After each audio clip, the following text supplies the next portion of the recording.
pleasure and an honor to be back. So as president of the Brandeis Center, I speak regularly to students and faculty who are experiencing campus anti-Semitism. And for those of you who've been asking, what's the situation on campus like today? Here's what I have learned.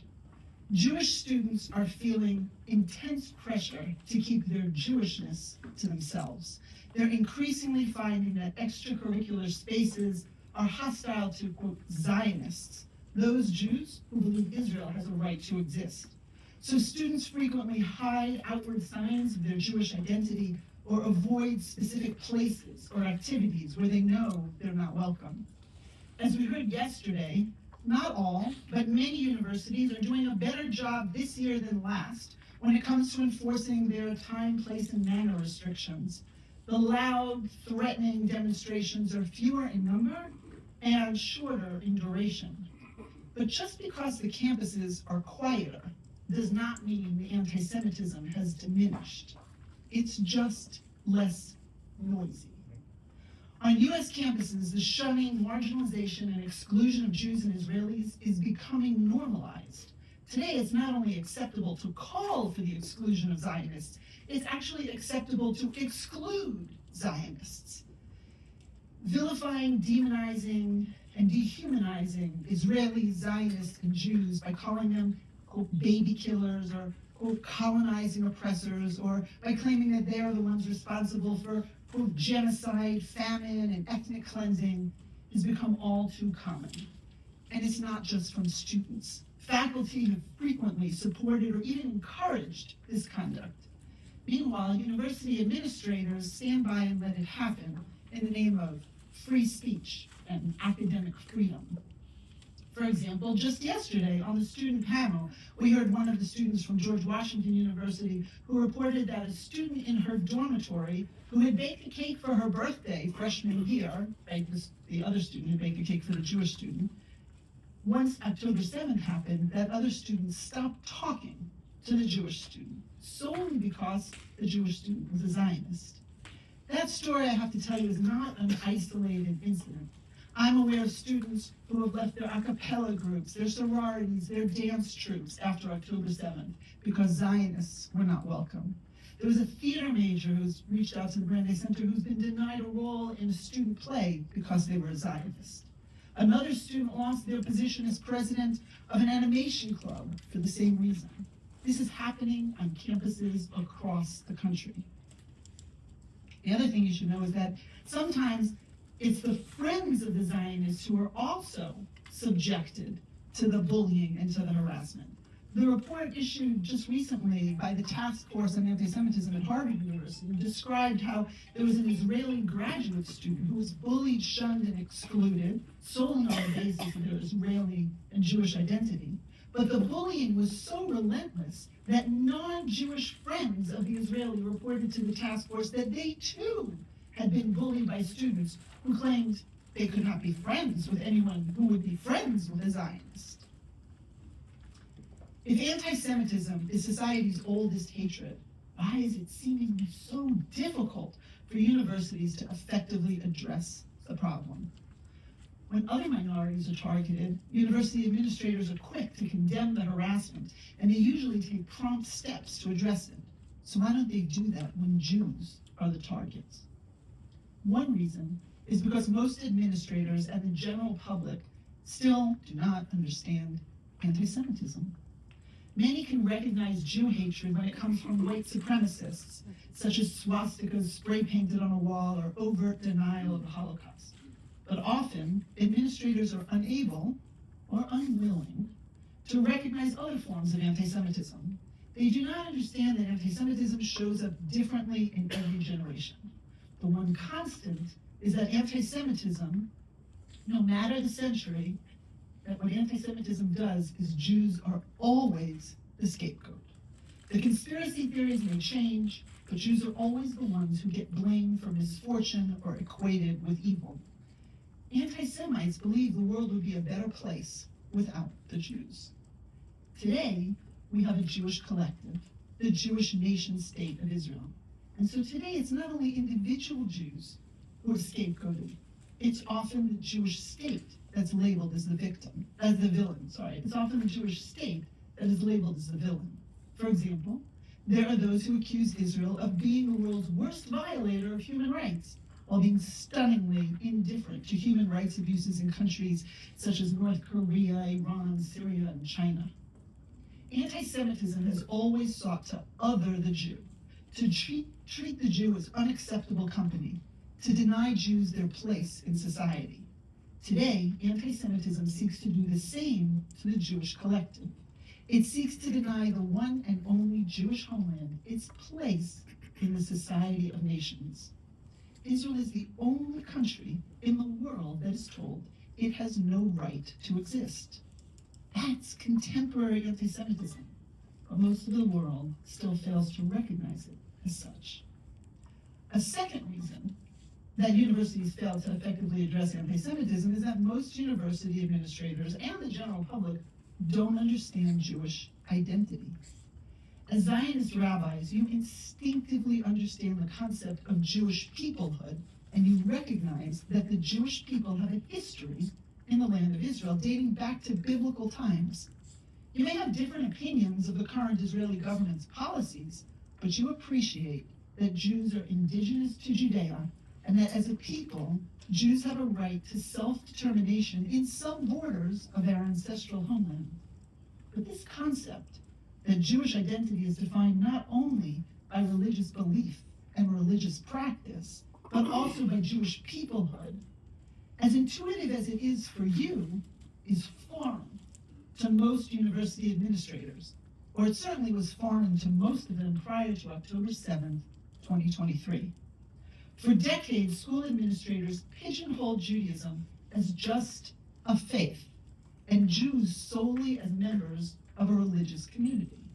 They recognized that Jewish students may need kosher food or Yom Kippur accommodation, but that was all.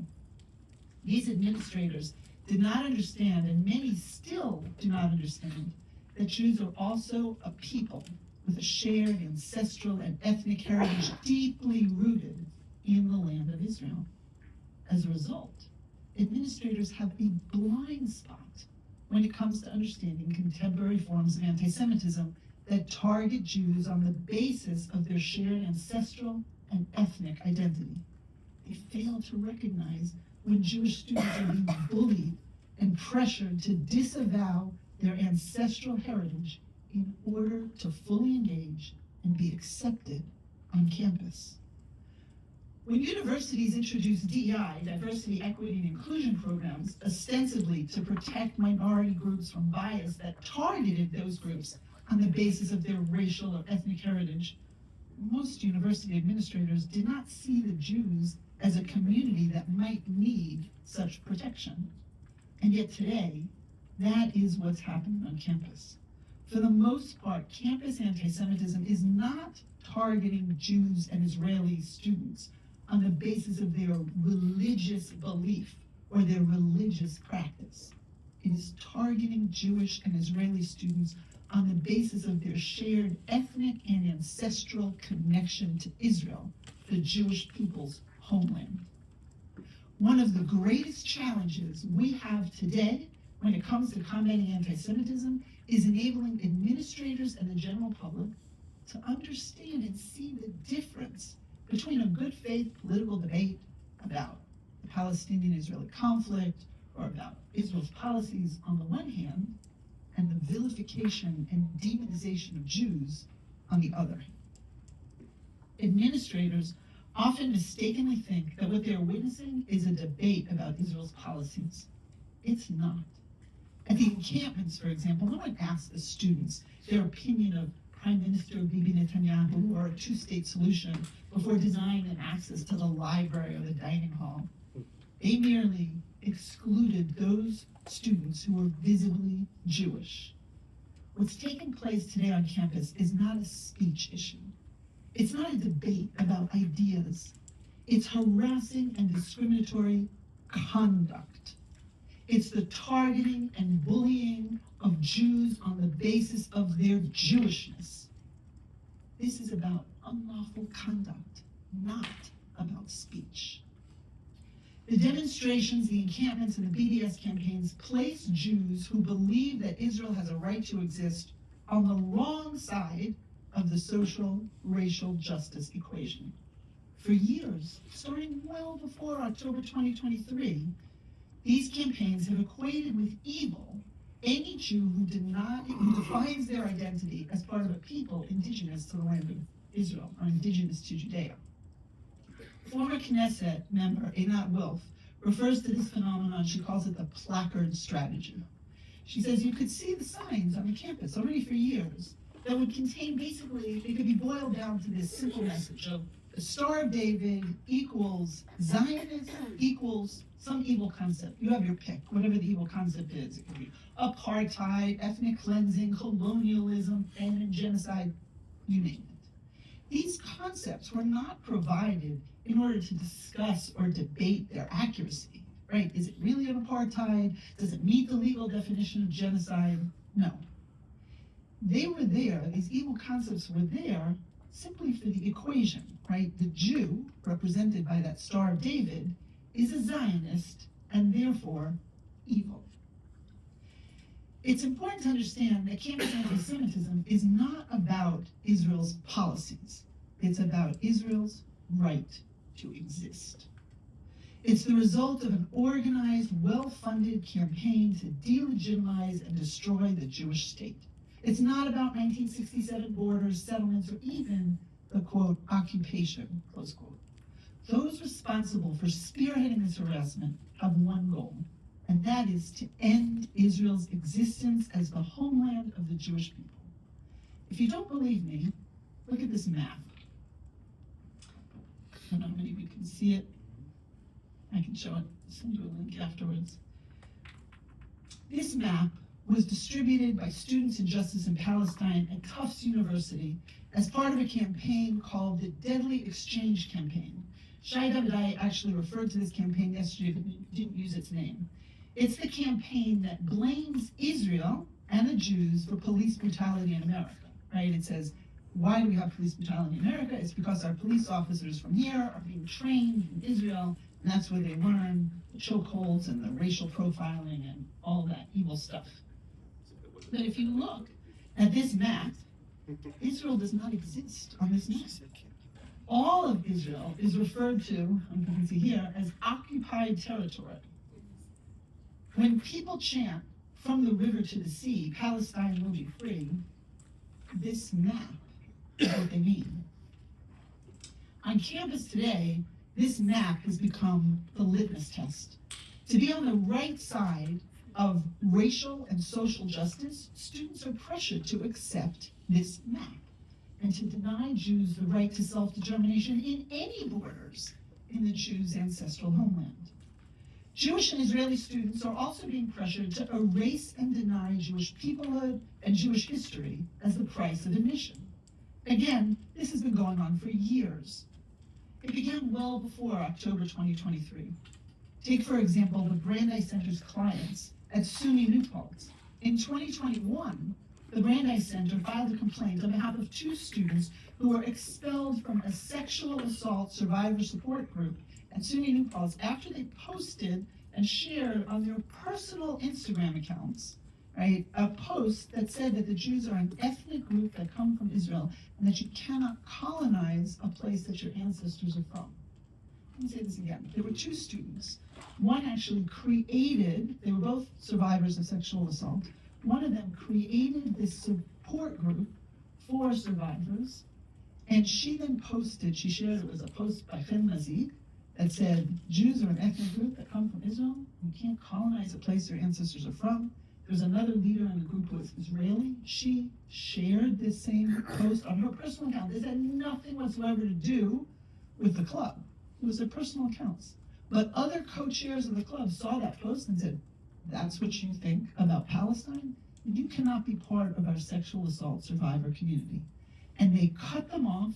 They were leaders of the club. She'd founded the club. They cut them off from the Google Drive, from the club's social media accounts. And then they started this vilification of these 2 students online, on Yik Yak, anonymous threats calling on people to go and to target these students purely on the basis of their Israeli, Jewish, Zionist identities.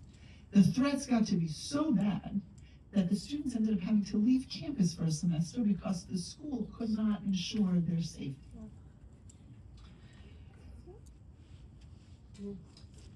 Today, this erasure of Jewish peoplehood and Jewish history is taught in the classrooms. At Harvard, for example, they're now offering a class this fall that they're calling Palestine 1,000 Years. This class will erase the Jews' 3,000 plus year connection to the Holy Land and describe Jews only as colonizers who first arrived in the 19th century to steal the land from the Palestinians. At UC Berkeley, an English composition course, it's not a history class, it's not a Middle Eastern studies class, this is an English composition course on Leninism and anarchism, refers in the course description to, quote, the indigenous Palestinians, and, quote, the Israeli occupying force, and, quote, the Hamas revolutionary resistance forces combating settler colonialism, close quote. And at Cornell, there's a class this semester that's being taught called Gaza Indigeneity Resistance, and that class uses as a case study, quote, settler colonialism in Palestine/Israel, with a particular emphasis on what the International Court of Justice, ICJ, has termed a, quote, plausible genocide in Gaza, close quote. Courses like these, which deny Jewish peoplehood and erase Jewish history and vilify Jews, Zionists, and Israelis, are being offered at universities across the country. And this erasure is not limited to college courses. A similar narrative is now being taught in ethnic studies classes in K through 12 schools across the country. So we now have a term for this. It's called erasive anti-Semitism. Erasive anti-Semitism. And it refers to the erasure and denial of Jewish identity, Jewish peoplehood, and Jewish history. Over the years, we've seen efforts to erase and deny Jewish peoplehood and Jewish history, but recently those efforts have become more bold and brazen. Take, for example, this zine, I guess because it's electronic and digital, it's not a magazine, it's a zine. It's called Smash Zionism. And it was circulated last semester by Students for Justice in Palestine at Boston University. And I just want to read to you on the page that's titled, What is Zionism? Right under that title, it says the following, and I quote, we do not accept the term, quote, Jewish people in any form whatsoever. And then it continues and it says, for us, there's only one Jew, like all Jews know, there's only one God, capitalized, and that is a religious Jew. Okay. So now you have it. They are insisting Jews are not a people. They don't have a history in the land of Israel. Jews are only a faith. They're only a religion. Why? Why is that? Why do we now have this determined effort to insist that the Jews are only a religion and not a people? I'll give you two reasons. First is to delegitimize Israel. Right? I was recently speaking with someone who was telling me stories about how years ago, in an earlier position they had, and we're talking about 15 years ago, maybe more, they used to bring over missions to Israel.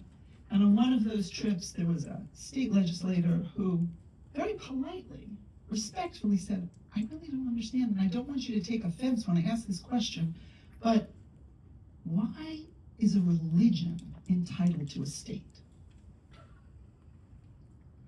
And if you think about it, the secular rationale or justification for why we are entitled to a Jewish state is because we are a people. We are a people indigenous to the land of Israel.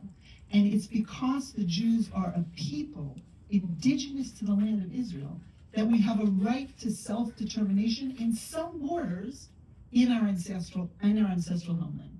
You might debate the borders. That might be a political debate. But the idea that the Jews are a people entitled to self-determination that goes to how Jews define what it means to be Jewish. So if you think about it, right, when people say, why is suggesting that Israel has no right to exist, is that a political statement? Or is that targeting me on the basis of my Jewishness? And if you look at the International Holocaust Remembrance Alliance definition of anti-Semitism, or I would encourage you to go back and actually look at the 2010 State Department definition of anti-Semitism. The IHRA definition was issued in 2016. 6 years earlier, the United States was the first time we adopted a definition of anti-Semitism, and it was based on a precursor to the IHRA definition. And the definitions are almost identical. The key difference is that the 2010 definition takes all those examples that are listed in the IHRA definition, and it pulls out the ones that are relative to Israel, and it puts it on a second page under the heading, what is anti-Semitism relative to Israel? I get asked that question all the time. You say, go look at the 2010 State Department definition. And what you'll see is it divides it up, right? What is anti-Semitism relative to Israel? Right? Because what the IHRA definition and the 2010 definition both say is that criticism of Israel similar to that leveled against any other country cannot be considered anti-Semitic. So if you're going to criticize Israel's policies, right, the way people criticize the policies of the US or Canada or France or Britain, right, that's not anti-Semitism. What is anti-Semitism is when you are targeting Jews on the basis of their Jewishness, when you are demonizing, delegitimizing, or applying a double standard to Jews or the Jewish collective, right?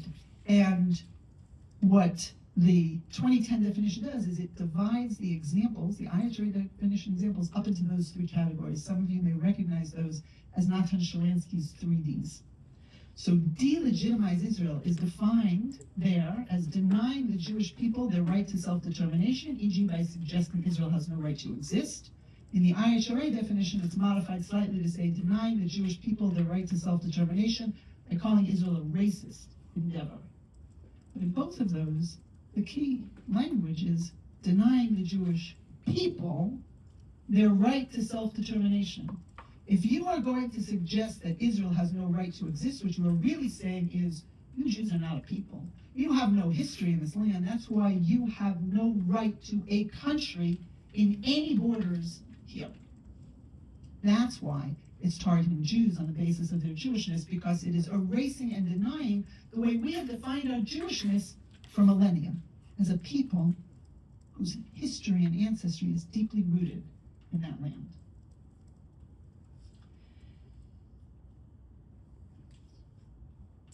Second, another reason why we're seeing erasive anti-Semitism, increased erasive anti-Semitism, is because it's actually being used to undermine the legal protections for Jews in this country.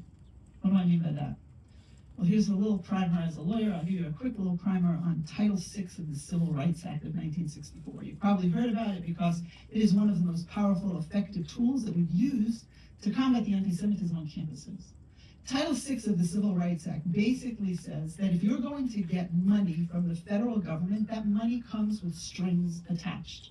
And those strings are that you have to make sure that any opportunities you provide are provided in a non-discriminatory fashion, right? All your opportunities have to be equally accessible to all your students. You can't have any that are being denied equal access to any opportunity you provide, including your extracurricular activities. But there's a catch. Title VI of the Civil Rights Act, believe it or not, does not include religion as a protected category. That makes it a very curious tool to use to try and protect Jews from anti-Semitic harassment and discrimination. And the truth is, it became an issue after 9/11 when Muslims were being bullied in schools, and Sikhs who were being mistaken for Muslims after 9/11 were suffering horrible bullying in the school systems.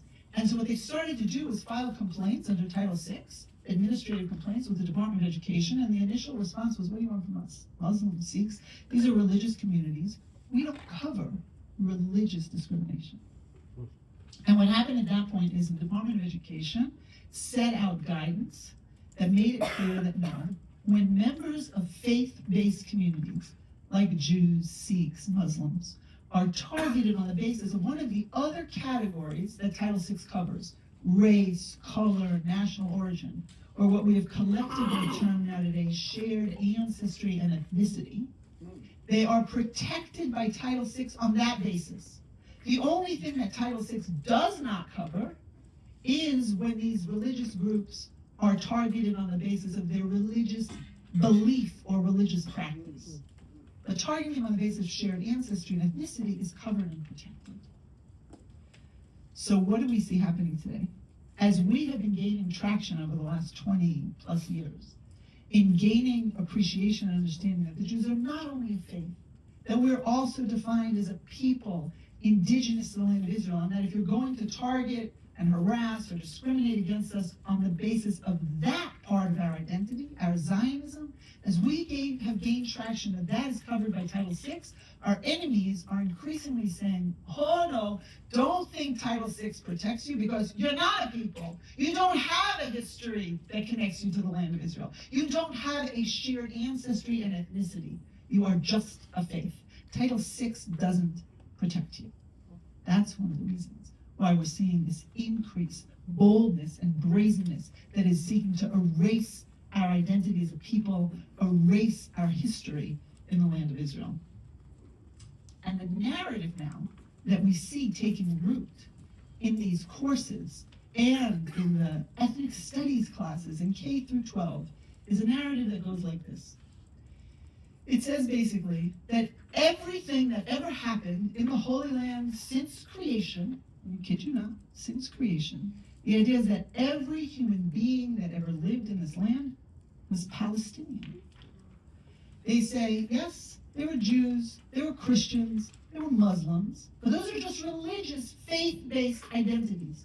All the people who ever lived here, their cultural, ethnic identity was Palestinian. That's how you get Jesus was a Palestinian, right? Because his ethnic, cultural identity, according to this narrative, was Palestinian. But then they go further and they say, we know the difference between the Jew and the quote-unquote Zionist. The Jew is one who recognizes and understands that Judaism is just a faith. It's just a religion. The Zionists, they accuse of Judaizing their Palestinian history and heritage, of stealing their Palestinian history and heritage and calling it Jewish. And now we've gotten to a point where they've coined a term called anti-Palestinian racism. And the definition of anti-Palestinian racism, it's defined so broadly as to encompass anybody or anything that pushes back against this narrative that I just described. So if you say, I define my Jewishness as being part of a people indigenous to the land of Israel, oh, now you're a racist. Because now you are, they claim, stealing Palestinian history and heritage and calling it Jewish. This is today's Zionism equals racism. So where do we go from here? You may think I've painted a bleak picture, but I'm actually an optimist, and I'm going to tell you why. Because I think we are living through a truly extraordinary, remarkable moment. After October 7th, there were Jews around the globe, many of whom had not really given their Jewish identity much thought.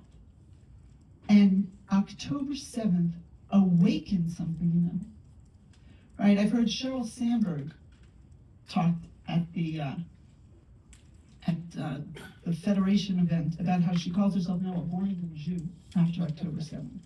Right? It awakened not only this sense of Jewish identity, but it awakened in Jews around the globe a sense of Jewish peoplehood. Jews began to feel connected not only to one another, but to Jews in Israel. That is remarkable. And as Shai David and I were saying yesterday, after October 7th, Jews began to seek out community. They wanted connection with other Jews. They wanted to feel and experience that Jewish peoplehood because they needed, right, that support. And, he talked about how you had Jews on campuses who started to go to the Hillels, they started to go to Chabad, and how he worried about what would happen post-college. Well, I'll tell you, at the Brandeis Center, we started to hear from that age group that he talks about, the young professionals. And what they were doing is in their workplaces, they were pushing their employers to create what they call employee resource groups for Jews. Many companies have these employee resource groups for different ethnic and racial groups to try and help provide mentoring and support. And Jews started to request Jewish employee resource groups. And I called them the Hillels of the workplace. Yeah. Because they needed that connection. They needed that Jewish peoplehood. They needed that support. So it's an amazing, amazing moment. But it's an amazing moment for another reason. Because more recently, when we've watched hostages who have been released, we've seen that they have started speaking openly about faith. They talk about how faith gave them the strength to endure and to persevere through experiences so painful and so difficult that we cannot even begin to comprehend. Wow. For rabbis, what an opportunity, right? To have Jews looking for community, looking to connect with other Jews, looking to learn more about the richness and beauty of Jewish history, heritage, philosophy, customs, traditions, and Jews beginning to speak about faith. What a remarkable moment. So I'd like to close with a quote from the late Rabbi Lord Jonathan Sacks, Zichrono Livracha. He noted that for Jews, the worse things get, and as a quote, the stronger we become. Jews are the people who not only survive, but thrive in adversity. He noted in this same piece, right, that Jews have this uncanny ability to turn curses into blessings. And this is a quote from Rabbi Sacks. He says, quote, "It is as if deep within us were a voice saying, you are in this situation, bad though it is, because there is a task to perform, a skill to acquire, a strength to develop, a lesson to learn, an evil to redeem, a shard of light to be rescued, a blessing to be uncovered. For I have chosen you to give testimony to humankind that out of suffering can come great blessings if you wrestle with it for long enough and with unshakable faith." So, dear rabbis, here are my requests for you. One, I urge you, push back forcefully against this erasive anti-Semitism that seeks to deny our Jewish peoplehood and erase our ancestral connection to Israel. Two, please use the words erasive anti-Semitism and use the words shared ancestry and ethnicity and Jewish peoplehood, because as I explained to you, those words actually have legal significance and help strengthen our legal protections, because they establish this foundation for the lawsuits that we're bringing, for the legal claims that we're making, that argue that Title VI protects us, right, from the harassment and discrimination that we're seeing. We have to make sure that in this country the laws are applied to protect Jews from harassment and discrimination that targets us not only on the basis of our religious belief and religious practice, but also on the basis of our identity as a people with a shared ancestral and ethnic heritage rooted in the land of Israel. 3, encourage your congregants to lean in, learn more about the richness and the beauty of our Jewish history, heritage, cultures, traditions. Maybe read Rabbi Sacks on Parshat HaShavua each week, and have your congregants visit Israel. Right? When we have students who go to Israel, they suddenly realize that there's a depth to this Jewish identity. They see a country where the calendar is the Jewish calendar, the language is Hebrew, our language. They can get kosher food. They see the Hebrew, the cultural music and the food, and they can walk on the stones where our ancestors walked 3,000 years ago. And they come back with an excitement about their Jewish identity that has nothing whatsoever to do with the Arab-Israeli conflict, right? They need to be encouraged to find that, to lean into it, and then to have the strength to wear that identity with pride and not let anyone pressure them to disavow that as the price for admission. Because we know that the best response to harassment and discrimination is self-confidence and pride, and the best way to instill in our youth that self-confidence and pride is to give them that experience, that knowledge, that love of who they are, and that comfort to realize that they're not alone, that they're part of something that connects them to a people and history much bigger, right, than they alone. And I would just encourage everyone to remember that it doesn't matter whether we are conservative, Orthodox, Reform, Sfaradi, Ashkenazi, Mizrahi, Chiloni, right, Dati, however, Jews of color, however we define our Jewishness, we are still all part of Am Yisrael, and Eretz Yisrael is our ancestral homeland. And if we remember that, and we do each of these things, right, and lean into our Jewish identity, I am confident that we will together, united, make it through this ring of fire and come out the other end a stronger, more unified, better educated, more compassionate, more cohesive Jewish people than ever before. Thank you.